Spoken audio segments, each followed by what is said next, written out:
Alors voilà encore Baruch Hashem, voilà chaque année on se retrouve à Tisha B'Av. Ce sont des moments clés de l'année. Il faut savoir tirer tout ce qu'il y a à en tirer. Et je vais partager avec vous un texte qu'on a déjà un petit peu entamé ensemble jeudi soir à Samandé sur Ahava Vessina, un texte de Ravelbeu qui va nous parler un petit peu de amour et haine, d'accord? Alors quel rapport entre amour et haine et Tisha B'Av? C'est évident, évidemment. Comme vous savez, le deuxième temple a été détruit à cause de la haine gratuite. Donc on va un petit peu réfléchir ensemble. C'est quoi la haine? C'est quoi l'amour? Pourquoi? Comment c'est possible? Qu'est-ce qu'il faut arranger? Voilà. Déjà, Ravelbeu, il nous dit quelque chose d'incroyable. Il nous dit Ahava yesod shel kol haTorah kula. Le fondement de toute la Torah, c'est l'amour. Ve'afta l'ereacha kamocha. Donc ça, c'est connu, mais on l'oublie très souvent, alors qu'en vérité, c'est le résumé, si on peut dire, de toute la Torah. Donc il faut avoir toujours ça en tête, on va préciser. Kol abriya mora al ahavat hakadosh baruch hu lekla Israël. Toute la création témoigne de l'amour d'Akadosh baruch hu pour ses créatures. A Torah atzma et ahava. Toute la Torah, c'est ahava. Alors parfois la Torah elle paraît stricte, elle paraît dure, d'accord? Et pourtant c'est comme une maman, des fois il faut qu'elle soit stricte entre guillemets avec ses enfants. Si elle lui donne que des bonbons et du chocolat, ça va pas aller. Kol avoda bnouya ala ahava, toute notre vie, toute notre construction personnelle doit être basée sur l'ahava, sur l'amour. Alors, comme vous le savez, il y a la Gemara Yebama qui nous ramène, il nous dit pourquoi le temple, elle compare la destruction du premier temple et du deuxième temple. Elle nous dit que le premier temple a été détruit à cause des trois avérotes les plus graves, les trois transgressions les plus graves qui sont Gilou Yarayot, les mauvaises mœurs, Avodazara, l'idolâtrie qui n'existe plus, donc c'est quelque chose qu'on ne peut pas trop comprendre, et Shifrut Damim, le meurtre. D'accord? Donc la Gemara elle dit comme ça, que Mikdash Ripshon Mipnema Harav. Pourquoi le premier temple a été détruit? À cause de ces trois avérotes comme on vient de le dire. Et le Mikdash Sheni, le deuxième temple, Shayu Oskim Batora ou Bemizvot ou Begmilut Rasadim, Mipnema Harav. La Gemara pose une question énorme qui doit vraiment nous préoccuper et on va éclaircir à la lumière des textes de ce chiour. C'est un cours qui a été fait en Israël par Ravelbeu quelques dizaines d'années. Et la Gemara nous dit très étonnamment, le Klal Israël, les Bnei Israël, à l'époque du deuxième temple, étaient oskim batora. Quand on dit osek batora, c'est pas juste étudier comme ça. Osek, ça veut dire occupé, impliqué, je dirais engagé, vraiment dans la Torah, dans le limoud, dans l'étude, ou Bemizvot et dans les 613 Mizvot, ou Begmilut Rasadim, et il faisait du chesed. Il faisait du chesed. On a eu, il y a il y a 20-30 ans, un Rav qui s'appelle Rav Bravda.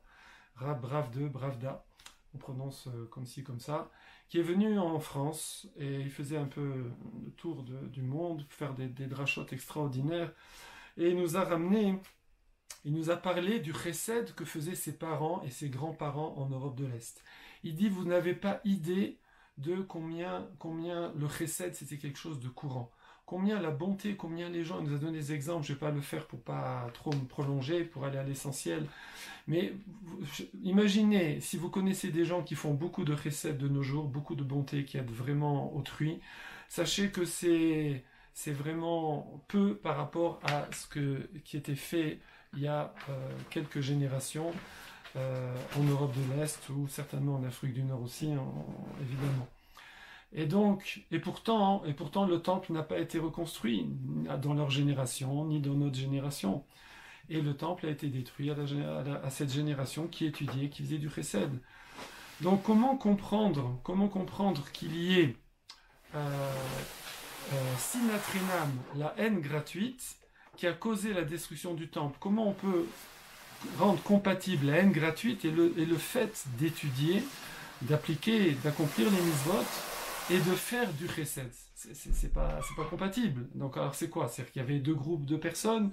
Il y avait des gens qui étudiaient la Torah, qui faisaient les mitzvot et qui faisaient du chesed, et d'autres qui faisaient la haine gratuite. Non, on nous dit pas comme ça. C'est toute la population qui est touchée par ce défaut que l'on décrit comme étant la sinatrinam, la haine, qui n'a jamais été corrigée depuis presque 2000 ans, qui n'a pas été corrigée, car, comme on le sait, si ce défaut avait été corrigé, alors le troisième temple aurait été construit.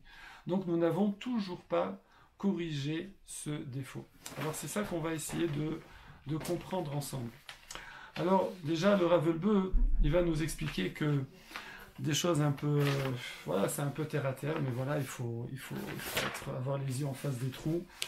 Et il dit voilà que l'ahava, l'amour naturel qu'il existe chez l'être humain, c'est l'amour pour soi, d'accord? L'amour de soi-même, c'est l'amour principal, naturel que toute personne a.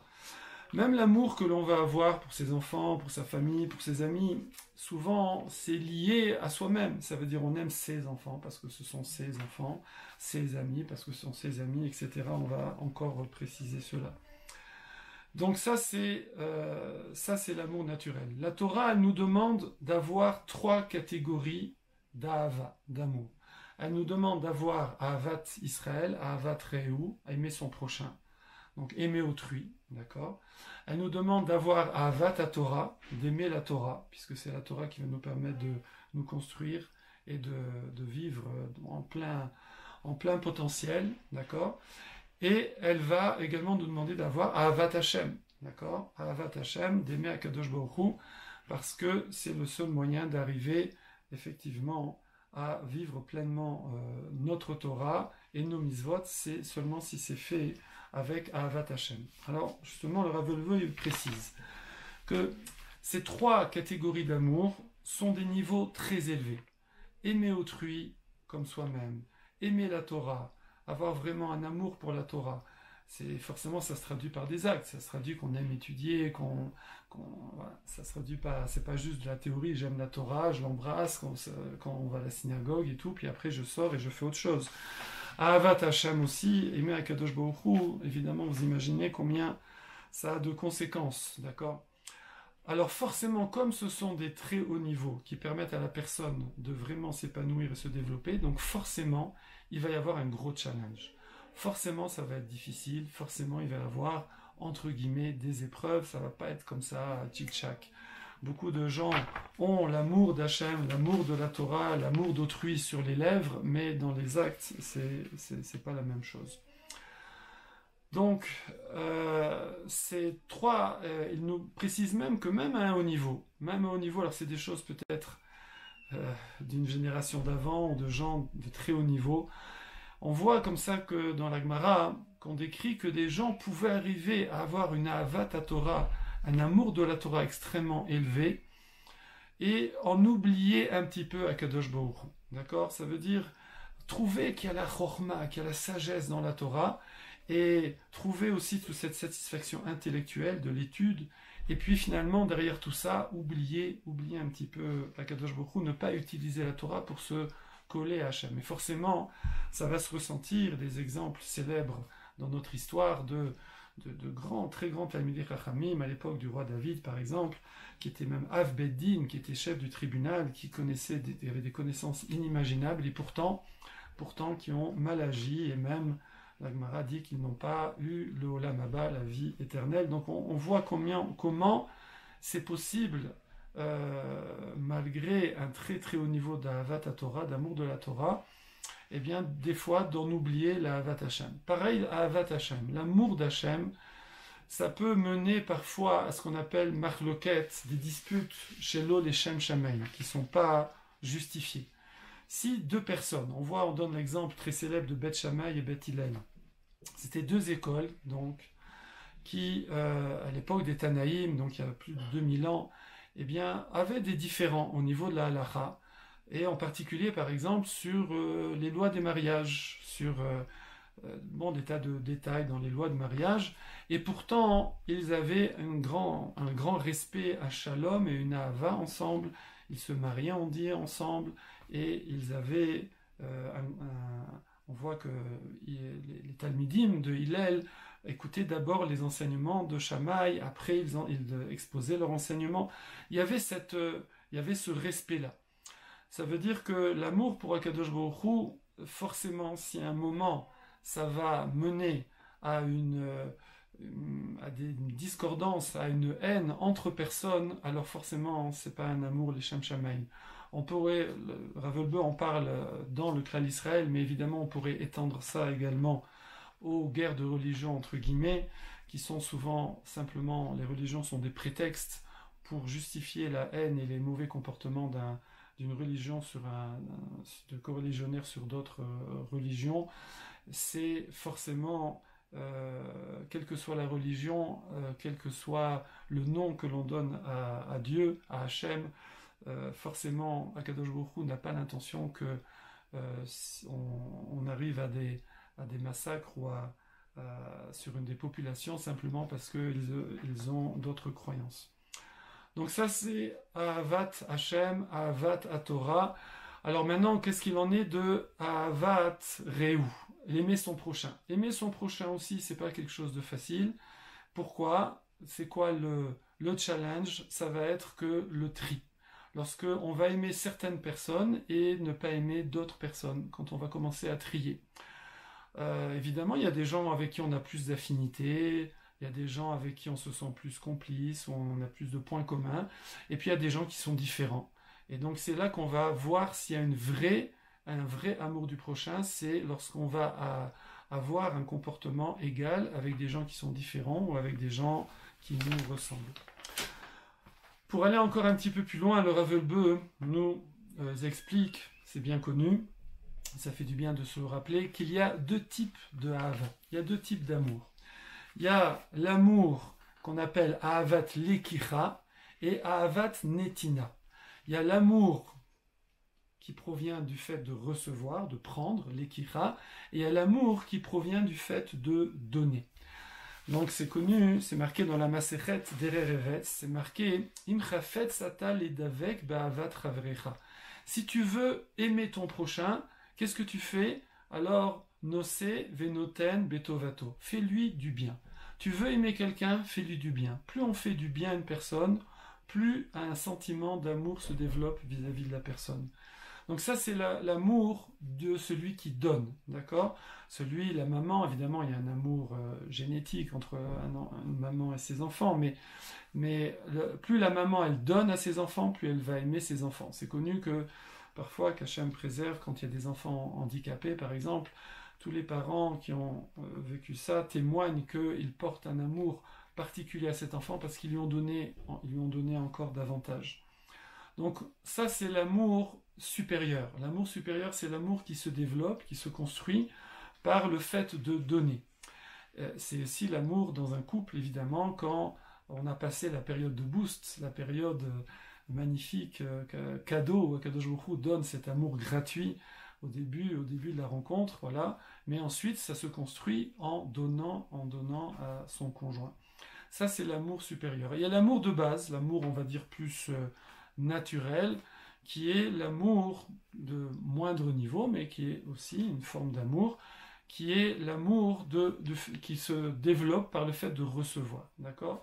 Donc plus quelqu'un va vous faire de bonté, ben plus vous allez l'aimer, c'est la logique, et donc vous allez développer un amour. Alors à ce point que les sages se posent la question, lorsque un hachir, un riche, s'occupe d'un ani, un pauvre, quand quelqu'un il subvient aux besoins d'une personne, qui aime plus? Est-ce que le riche aime plus le pauvre ou est-ce que le pauvre aime plus le riche? Et les sages tranchent que, on ne parle pas juste donner la tzedaka comme ça devant la synagogue tchitchak, on parle de personnes qui prennent en charge sur du long terme, on va dire, ou du moyen terme, une personne qui a les moyens et qui prend en charge des personnes, ou une famille qui n'a pas les moyens. Eh bien, nos sages tranchent que la famille, les personnes qui vont donner à cette famille qui est plus dans le besoin, va développer une ahava, un amour beaucoup plus grand que celui qui va recevoir. Alors maintenant, qu'est-ce que on va en arriver à cette fameuse sinatrinam, la haine gratuite. Comment on est parti sur une question au départ, comment comprendre ce que dit l'Agmara, que cette génération qui étudiait la Torah à un haut niveau, qui accomplissait les mitzvot à un haut niveau, et qui faisait du chesed à un haut niveau, à des niveaux qu'on ne peut même pas imaginer, comment on peut comprendre qu'ils avaient de la haine gratuite, évidemment à leur niveau, pas la haine gratuite que nous avons, quelque chose d'infinitésimal par rapport à nous, mais pour eux quand même c'était un défaut. Comment comprendre ça? Alors le Saba Mikelem, il explique d'une façon très simple, vous allez me dire que vous le savez déjà, mais on a besoin de se le rappeler et de penser continuellement, ça doit être un leitmotiv qui doit conditionner toute notre façon d'agir, de penser et de parler. Le Saba Mikelem Zatzal, il disait que celui qui a une ahava atzmo, qui a trop d'amour pour lui, trop d'égoïsme, trop d'égocentrisme, il doit tomber automatiquement dans ce qu'on appelle la sina, la haine vis-à-vis d'autrui. C'est pas possible, dès que quelqu'un prend trop de place, alors il n'y a plus la place pour autrui. Et il dit par ailleurs que l'égoïsme, donc l'égocentrisme, est la source de toutes les midotes, de tous les mauvais traits de caractère. Et c'est ce qu'on va retrouver tout à l'heure, ce qu'on retrouve dans ce qu'on a dit tout à l'heure, sur les 3 challenges qu'il y a dans les 3 catégories d'amour. L'amour pour Hachem, l'amour pour la Torah, l'amour pour autrui. Prenons l'amour pour Hachem. Où est-ce qu'on peut retrouver l'égoïsme et l'égocentrisme dans l'amour pour Hachem? C'est que quelqu'un va aimer Akadosh Baruch Hu, mais simplement parce qu'il veut recevoir d'Hachem la santé, la bracha, la parnassa, je ne sais pas, tout ce que vous voulez. Et donc c'est un amour conditionnel. En vérité, c'est un amour qui est lié à un niveau d'égoïsme, et c'est pas quelque chose qui est le Shem Shamim. Évidemment, on n'est pas des malachim, on n'est pas des anges. Donc, simplement, il faut essayer de progresser dans la pureté de notre ahava pour Akadosh Baruch Hu. Mais forcément, il y aura une partie qui sera égoïste, et il faut essayer de développer la partie qui est altruiste. Pareil pour Ahavat Torah, c'est un peu la même chose. L'amour de la Torah, évidemment, ça peut être parce qu'on espère que par l'étude de la Torah, on va s'acquérir des mérites, puisqu'on sait que l'étude de la Torah est un mérite qui est au-dessus de tous les autres commandements, toutes les autres mitzvot. Donc on espère avoir comme ça la bracha et la parnassa, la santé, etc. Et aussi, il y a une satisfaction, quelqu'un qui étudie la Torah, il acquiert la sagesse, cette sagesse, il va l'utiliser dans des tas de domaines, il va briller, voilà. Donc il y a un côté aussi, il peut y avoir un côté égoïste, égocentrique, extrêmement poussé dans la Ahavat Torah, l'amour de la Torah. L'amour d'autrui, ça, il n'y a pas besoin d'expliquer. Évidemment, ça peut, comme on a dit tout à l'heure, que l'amour d'autrui peut être un amour sélectif, et la personne va aimer simplement les personnes qui lui rapportent quelque chose, avec qui il a des intérêts, avec qui il a un profit, qui le valorise d'une façon ou d'une autre, et c'est comme ça qu'il va conditionner son ahava, l'amour qu'il a pour autrui. Évidemment, c'est pas ça aussi, ça existera chez chacun d'entre nous, il ne faut pas se faire d'illusions, mais il faut essayer de progresser également dans ce domaine. Finalement, la sina, la haine, ça va être quoi? Ça va être ce trop-plein d'égoïsme, ce trop-plein d'égocentrisme qui automatiquement va pousser la personne vers un amour pour Hachem, un amour pour la Torah, un amour pour autrui qui est trop sélectif, qui est trop tourné vers lui-même. Et donc automatiquement, ça va se traduire par alors ce que Rav Elbeu appelle l'arzariout. Arzari, ça veut dire cruauté. Et si il décompose le mot arzari, arzar, par seulement zar, ça veut dire étranger. Ça veut dire que la cruauté, finalement, quand quelqu'un il est cruel vis-à-vis d'autrui, ça veut dire qu'il n'a pas de lien, il n'a pas de de proximité avec cette personne, ça veut dire qu'il est étranger à cette personne. Il la repousse, d'accord? Donc la cruauté, c'est détacher la personne de soi-même. Quelqu'un est cruel vis-à-vis d'une personne, ça veut dire qu'il la détache, il la repousse. Et donc on retrouve ici la même idée que lorsqu'une personne va avoir un ego trop développé, alors automatiquement son ego, si vous voulez, comme s'il prenait trop d'espace, trop de place, alors automatiquement il repousse autrui, il repousse la personne qui est en face de lui, et c'est ça ce qui se traduit par de l'arzariout et de l'haï. Alors pour conclure ici, Ravelbeu dit quelque chose de très très très fort. Voilà. Il dit que on apprend justement donc de la destruction du temple, on apprend de la Gemara qui nous dit que les Bnei Israël pratiquaient les mitzvot à un très haut niveau, étudiaient la Torah et faisaient du chesed, et on voit que ça ne suffit pas. On voit que ça ne suffit pas parce qu'il faut avoir cette kavana, il faut avoir cette intention de diminuer, si on peut dire, d'essayer de canaliser la place de notre ego, la place de notre égoïsme, égocentrisme, pour laisser la place à autrui. Évidemment, comment ça se fait? Ça se fait évidemment par l'étude du moussard, ça se fait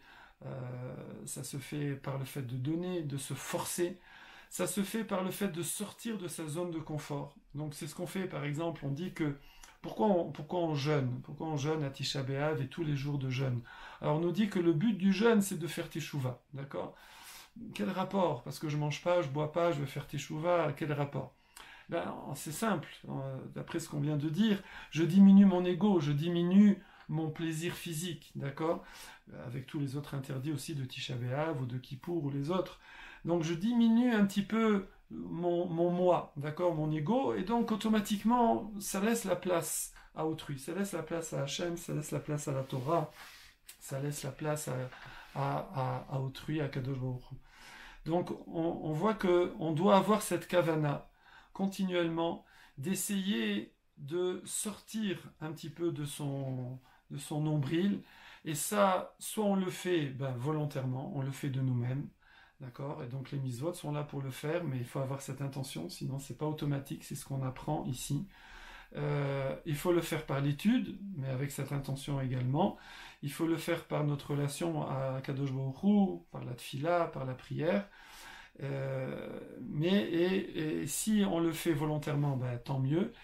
Si on ne le fait pas volontairement, c'est la vie et souvent qui va le faire pour nous, que Dieu nous préserve de toutes les épreuves, mais malgré tout, on voit bien, tout le monde chacun à son niveau, a vécu des épreuves et a vu comment ces épreuves l'ont fait sortir un petit peu de ses œillères et de ses vues réductrices et égoïstes. Et il vaut mieux évidemment que ça vienne de notre propre initiative, et que ce soit par le chemin de notre proximité avec Hachem, à la prière, à l'étude de la Torah et à l'accomplissement des mitzvot et au chesed qu'on fait avec autrui, plutôt que ça nous vienne forcer, si on peut dire, par les difficultés de la vie, que Hachem nous en préserve. Voilà ce que je voulais partager avec vous. Bezrat Hachem, qu'il y ait une Géoula, une Yeshua, que Kadosh Baruch Hu nous aide, et actuellement il y a des situations difficiles en Eretz Israël. Bezrat Hashem, que Kadosh Baruch Hu nous vienne en aide et nous apporte une inspiration de Teshuvah et de se tourner vers autrui, de se tourner vers Kadosh Baruch Hu, se tourner vers l'extérieur, et d'essayer d'un petit peu tous les jours de faire des efforts pour oublier notre petit ego, notre petit moi. Alors, que des bonnes nouvelles à tous, et à très bientôt. On se retrouve alors pour le groupe qui vient dans les Alpes. On va se retrouver demain, Bezrat Hashem, et puis pour tous mes autres amis, on se retrouve à la rentrée, début septembre, avec Olami Samandé. Des bonnes nouvelles.